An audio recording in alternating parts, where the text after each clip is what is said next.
Good morning.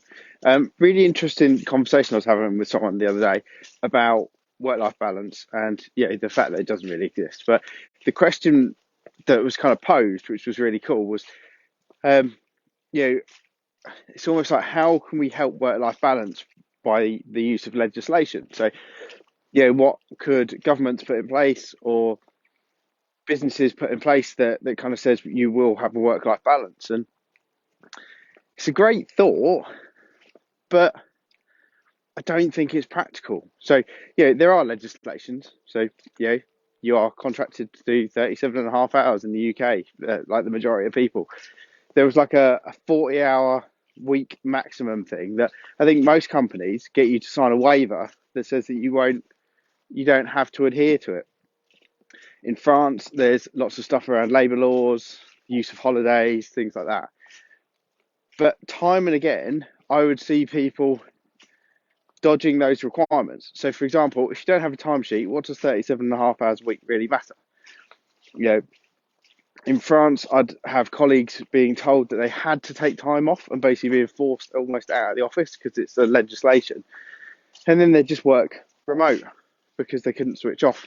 And I think that's the really important thing. Like the legislation, yes, it helps because it takes away some of the fear if you genuinely want to take time off, right? If you need to take time off and there's a legislation that says that it's like that you're entitled to a minimum of X amount of days holiday a year, right? It helps you achieve that goal. The problem comes, the majority of people that struggle with work-life balance, a lot of it is self-imposed. Now, don't get all pissy about this, but it's the highly driven, like people that really want to excel in their career, that do the extra hours, that do the extra meetings, that don't say no to anything, that kind of keep driving themselves.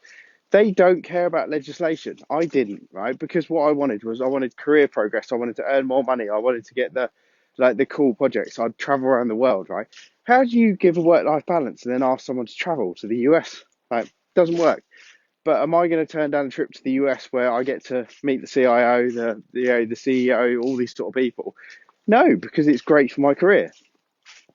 So what you need to do, I believe, is give people the tools to balance over a long time. So it's like helping people relax in the evening, how to disengage from work when you're not working, how to make sure you're productive while you're at work so you can reduce the amount of time that you feel like you have to work late. If I can help you with your productivity, it might mean that you finish your PowerPoint presentation at 5 o'clock rather than 7 o'clock. And that means it doesn't need a legislation because it means you finish the work that you needed to do. You can then go spend time with the family. Ruthless prioritization.